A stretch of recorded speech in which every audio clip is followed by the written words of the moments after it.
By trade, you are an actor, also a voice actor, an on-camera host, a producer. You also play violin. You train with maces and clubs. You're a role-playing, video gaming, like geek to the core. You model. You're an activist. There's seemingly like nothing you can't do as long as you put your mind to it. And I'm sincerely so freaking impressed by you constantly. And I'm just curious if you've always been this way, and that you just go after everything and anything you're interested in. Wow. First of all, thank you. Oh my goodness. It's just give me a second to gush about you. No gushing about me. No, you've been making amazing videos and dancing and just putting out like the Mari Takahashi brand and just being out there and bold, like for just like as long as I've been in this industry. And I just have always looked up to you and the way you carry yourself. I don't know. I'm just such a big fan. And it's so wild to me that, my friends and I we are all mutual fans of each other. It's so amazing. So thank you. I've been very, very fortunate in that I grew up in the film industry. My parents were both, my mom was an editor and my father was a camera assistant. And so they really encouraged me when I wanted to get into acting. In fact, they actually put me into acting when I was a kid. I did the whole child acting thing. I was in an episode of Full House and some Barbie commercials. Yeah. I think like I did a Sony when I was really little because I was just really outgoing. And so everything that I sort of wanted to pursue, they were like, okay, yeah, sure, you can try that out. Violin, when I was 7, and then just like dance. I did Nihon Buyo, traditional Japanese dance for a while with my sisters. And yeah, I love doing things. And I think I do get that from my parents. They had this sort of lust for life and have done so much in their lifetimes, and their stories are bonkers too. But yeah, I've just always gone for it. That's so cool.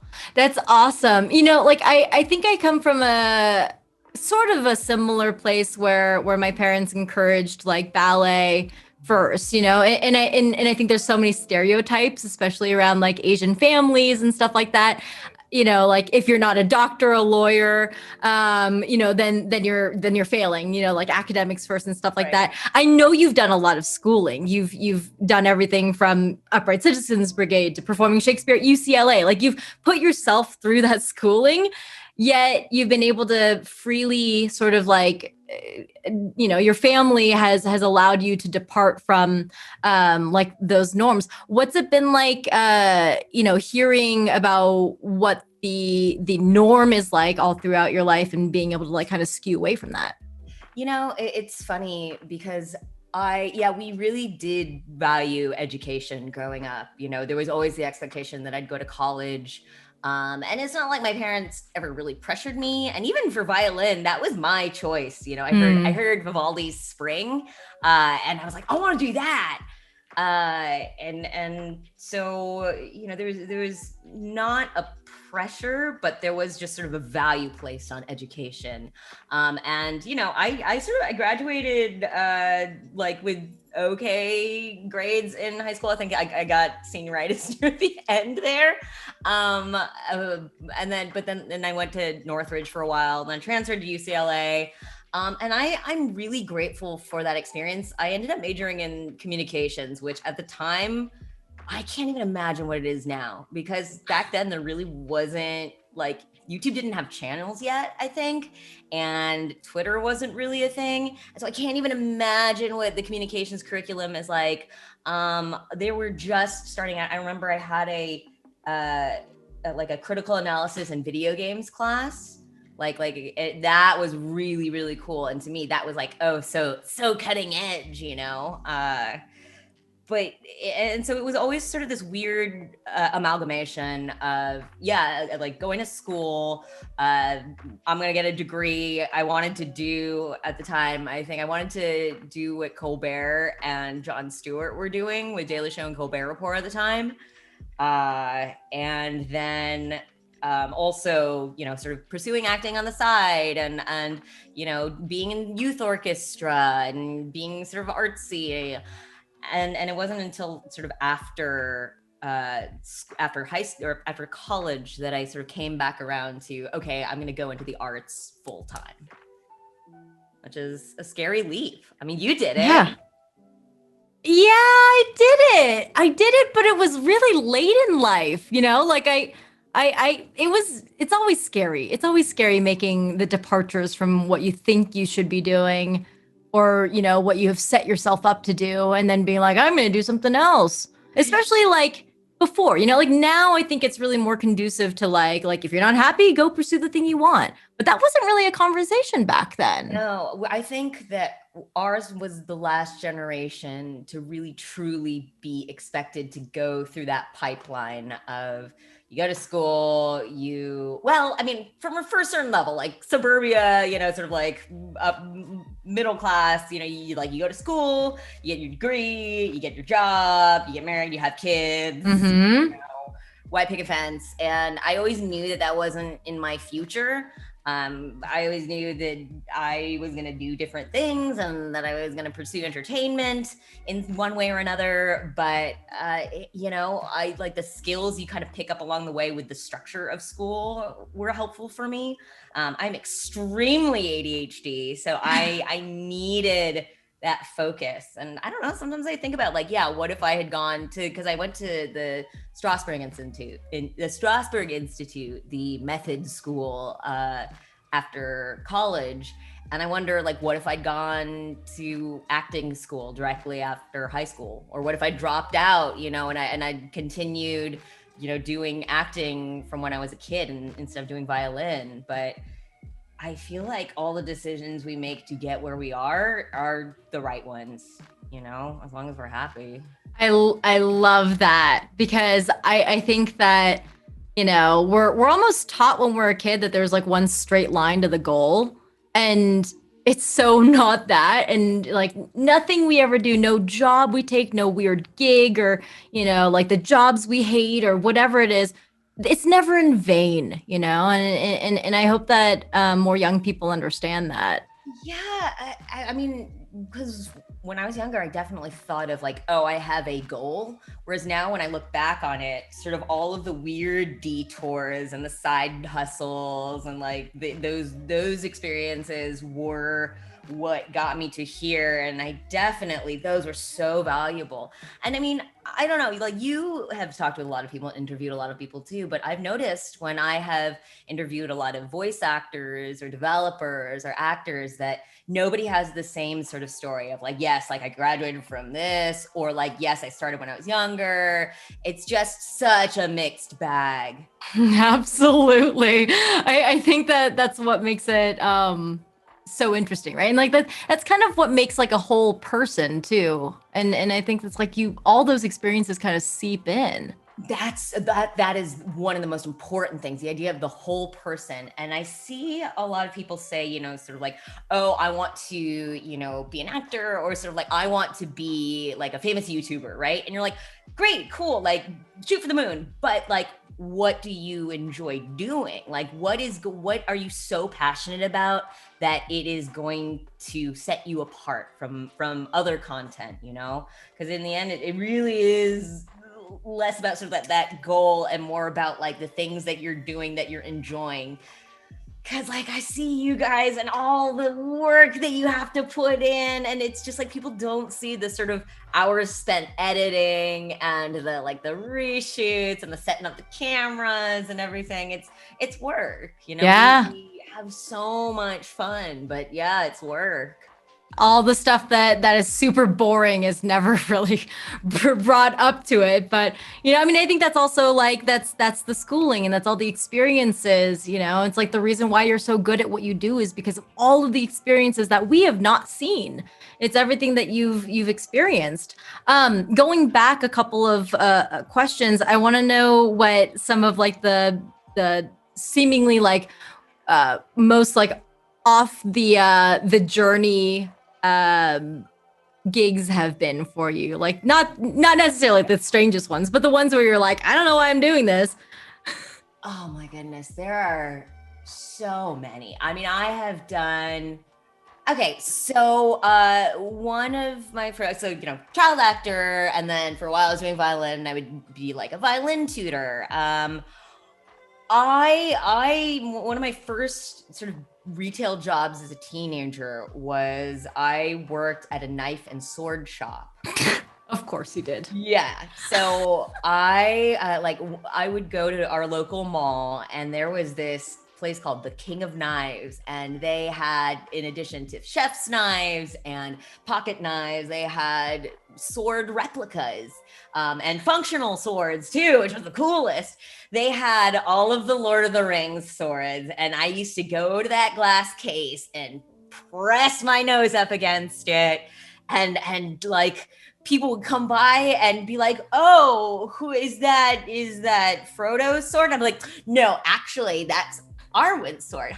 Thing, and just like give them all of the lore. And eventually, one of the managers there was like, "Do you want a job here?" And technically, I wasn't really old enough to be even buying stuff from there. I was 17, and so you have to be 18 to purchase edged weapons in our LA County. So they got some sort of a waiver, or maybe they just were desperate. So they're like, "Great, you start on Black Friday." So my first day, it was just packed. It was a tiny little store. It was like packed wall to wall, and we had to open up every case in order to show people the knives or the swords. Or we also had tasers and ninja stars, and like all of the sort of nerdy, weeby sort of things that you can imagine in a weapons store. And I loved that job because it was just mostly there were three kinds of people that came in. So there were like the professionals, like the chefs or construction workers, or veterans that needed utility items. Then there were sort of just like hobbyists, that like sort of collected things, or had sort of like historical knowledge. And then there were the sword guys, and I say this, that's the gendered term. There are women that are sword guys, but like the Dwight Schrutes. Yes, right, where it's like they're wearing the nerd uniform that we all used to wear, like for guys with like the bowling shirts and the like the big pants, and for girls, we had the like something like the Hot Topic shirt and yep. In the early 2000s, it was the trench coat right after the Matrix came out. Trench coat. You could get the vinyl Matrix trench coat at Hot Topic, and yes, we got trench coat people. Oh, man. And those were my people, because you could just sit there and talk to them about, the different movie swords, or like the folded steel. We would sell like custom order folded steel katana. They had to like order away for. I got into all sorts of trouble that I should never have been working at that sword store underage. Good gosh. This explains so much, not only about you, but why we get along so well. Like I swear, you were one of my kindred spirits where I'm like, girl, I get you, dude. I get you. Yeah. That's so awesome. And I think it goes back to, like nothing we do in life is in vain. I have to imagine that all of like that geek knowledge and all that stuff that transcended into what became your work with hosting. Oh yeah, actually, like just the other day I was in the booth and stuff, and like you have to make efforts, like for like, and they really differ depending on, I don't know, what kind of weapon you're wielding, or like where you took the punch, and some martial arts training, and like doing a lot of heavy lifting help with that. But then also like knowing exactly how much like a glaive weighs to like pick up and stuff, or just like, oh, is it like a rapier, or is it like a broadsword sort of a thing? And when you have in your head like the exact like how it feels to hold it and move it, it's really helpful. And I think it actually like it came up in this session, like specifically they were like, oh, it's X kind of thing, and it should sound kind of like, I'm like, I know what it's like how heavy it is. So yeah, like just little things like that. I love that. And it's like, that's just you experiencing life as yourself, you know? Like, but again, it goes back to like being that whole person. Like you've had the experiences. A, it was your passion, but B, it's like it's not like you sign up and go to school for it. Like it's just but you're able to pull it into what you do now, which is so darn cool. I think going back to you picking up literally everything there is in the world. Like I think learning anything new is like you have to start from a place of like sucking, right? Like Yeah. you have to start from zero and then you see the growth. And sometimes it can be like really hard in the beginning. But clearly you're doing something right. So I'd love to know like what your approach and mentality is that keeps you going when you're picking up something new. Just absolutely being ready to eat dirt on it. Like just being like, okay, this is gonna be awful for a little while. And you know, when I think about it too, you know, I started violin when I was like 7, and that has such a steep learning curve. I mean, it's just like for the first year or so, you really can't make it sound like a violin, you know, especially if you're a kid and you don't have manual dexterity yet. So it was just like, I don't know that if I had to do something with like that high a learning curve now that I'd be able to stick with it that well. Because when you're a kid, you're just like, no, I'm going to do this. And you feel like you have all the time in the world. So for now, I feel like it's just picking something that I really want to do, that I know that I'm going to enjoy doing, and making it sustainable in some way. Like with sort of like the Mason clubs training, it's not like I'm doing it like 2 hours a day and, you know, concentrating on just that. It's like, okay, well, I have the privilege of having a trainer, you know, over Zoom that I can check in with a couple times a week on that, you know, and then I'll practice just a little bit on my own.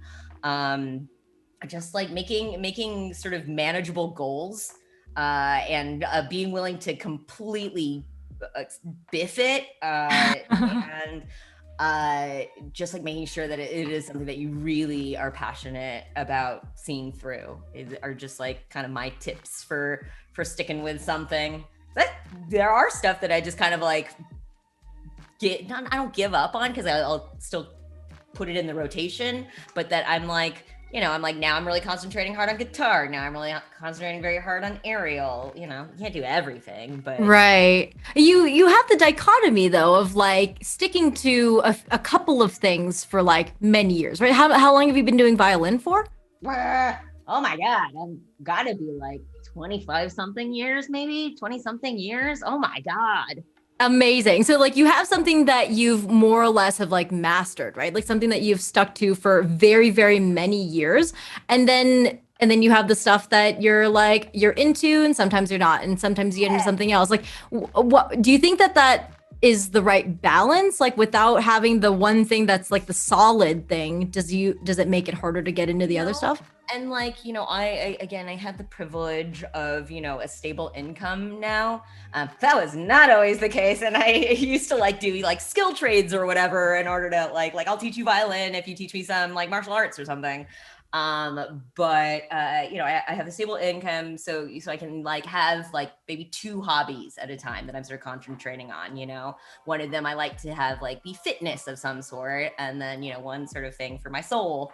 But you know, in life, I think we really do have to learn to pick a lane like at a time, or at least be able to focus in. There have been times where I've overextended myself, where I commit to too much. I sort of get overwhelmed. I'm incredibly ADHD. And so, you know, a lot of times I would start a lot of projects and then not be able to finish them or get distracted. And so now it was like, I focus on like, my focus is acting, you know, on camera and voiceover. And that I'm very, very fortunate that, you know, I have a steady career of that. You know, hosting and like tabletop stuff is like, that stuff is always fun as well, you know. I really enjoy that. And so that's sort of my other thing. And then, you know, picking like just two hobbies that I'm sort of like focusing on at a time. One of which is physical, so that can sort of double as my like workout stuff. But yeah, I think it's like there's so much to do in this world.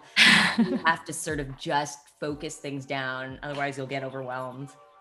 I think it's so like what a cool time to live in where being ADHD is given a whole like facelift, because it was seen as something that was like a plague when we were young. It's like, oh, you're in the ADHD class or whatever it is, and it's like oh, that kid's the one with the ADHD. And now we see folks who are able to completely channel it in a way that works for them, and you're such a fantastic example of it, of like if you're not fully engaged in something, then you are allowed to take full advantage of all the tools that we have underneath our belts. Yeah, it's true. I think there is, in general, a much better understanding and appreciation of mental health these days. I mean, and because that's a cause that's very near and dear to my heart. I was very lucky to have parents that believed in therapy and medication and like diagnoses. But these days, I think that it's way more common to talk about it and to sort of like understand it. And you're right, in some ways, it's sort of having so many people that I look up to and know that have, like, almost everybody I know has ADHD. Mm-hmm.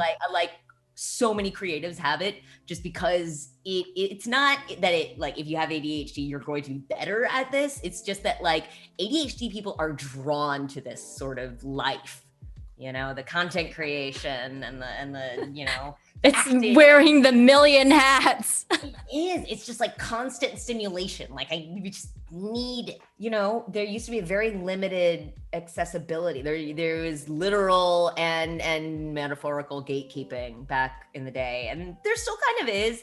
And we're seeing, bigger companies get bigger, and things aren't perfect. But at the same time, there is this democratization of creation where people can just kickstart a really cool film or Coyote Sunset, like, can you imagine just like getting Hollywood to make something like that? Impossible.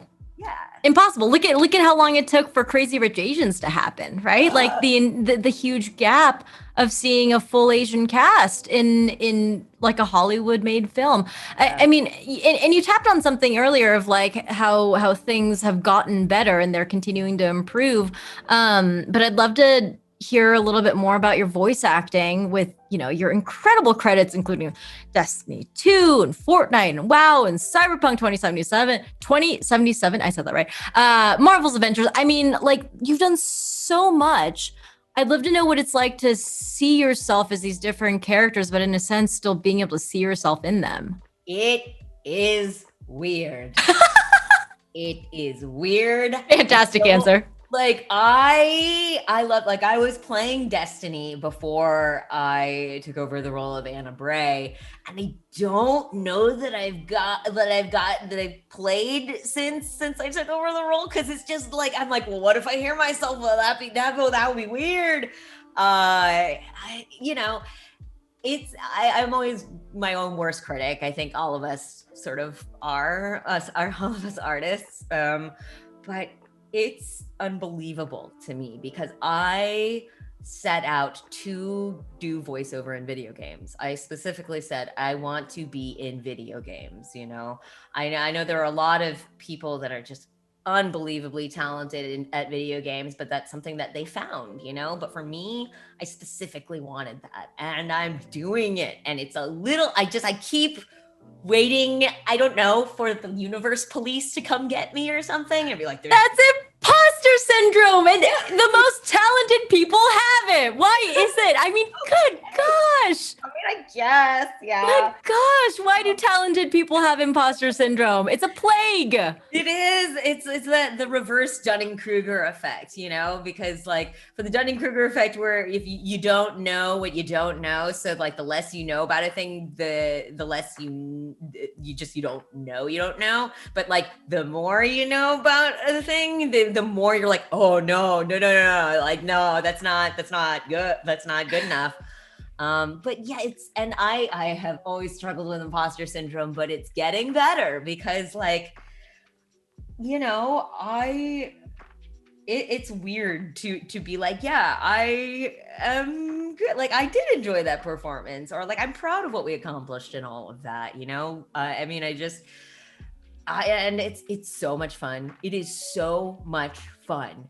You know, like as an actor, your job is to sort of, I think I talked about this in a voiceover summit I did recently. Your job is less about the actual acting, and your job is to audition and fail a lot.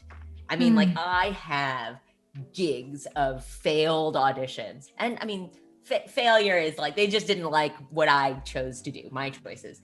But it's just, but when you get in there, when you get in that booth and it's like, you get to play and it's so great. Oh, and I get to work with such talented people, but it's amazing to sort of be in there. Cause you know, as you said, you sort of use what you know in your life. And there is a little bit, or sometimes a lot bit of yourself in every role that you play. I think I've talked about this before, that I like to make playlists for almost all the characters that I play. Cool. Amount of time. Yeah. That started with like a lot of my D&D characters or tabletop characters, how I'd make fascinating sort of songs to sort of distill down what the character was to me, and then also to listen to it whenever I needed to get in that headspace. That is such a cool technique, and I'm sure that it really speaks to you because you're already a musical person, right? Like that is your language that connects you, maybe to the world around you. You know, like you see things in music, and that is such a cool thing. And I wonder if any of the audience members will take that to heart, because you know I know a lot of there are a lot of role players out there. The gigs of files of voiceover auditions that you have explains so much of why you are successful at what you do. And I think that is like, those are the things that we forget about, right? It's like, oh, Erika booked a role. Cool, good for her. And it's dude, how many times did you audition and not get it to get to where you are? And we have to remind ourselves of that. You know, everyone goes up there.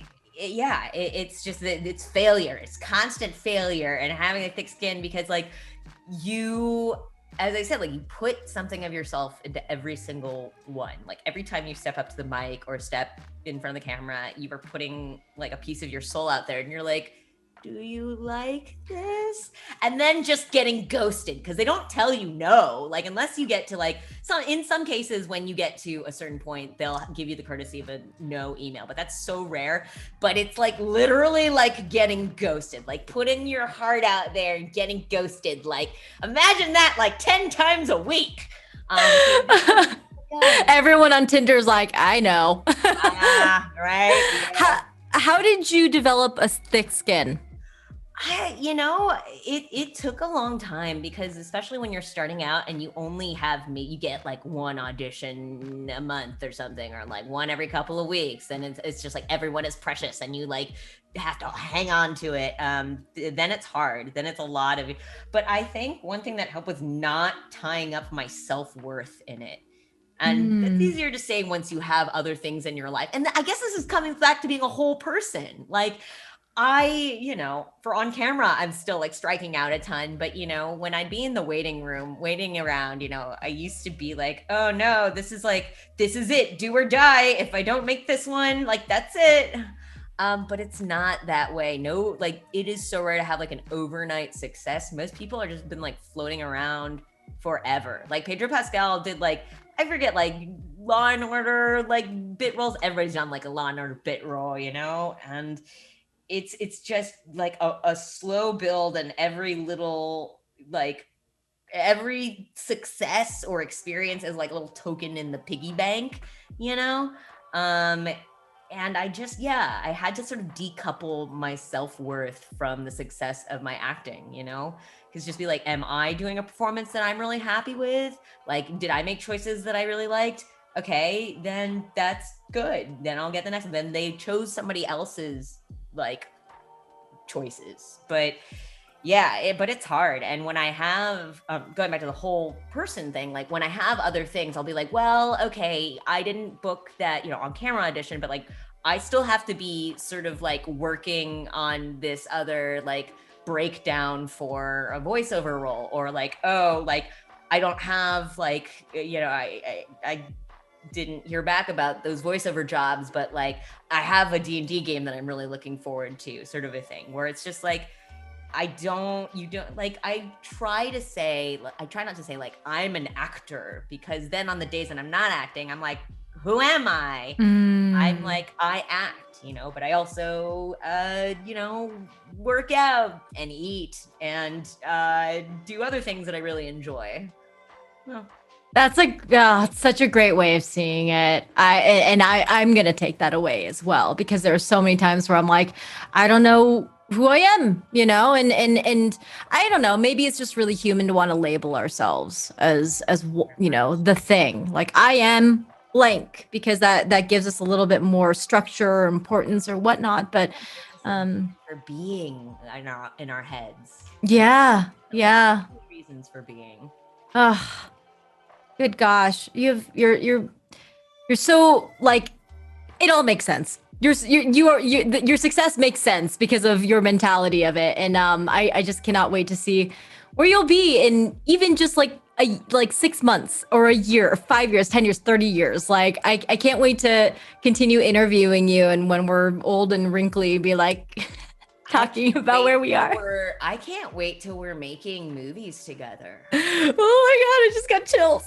Right? It's gonna happen, we're gonna make stuff together. Oh my goodness.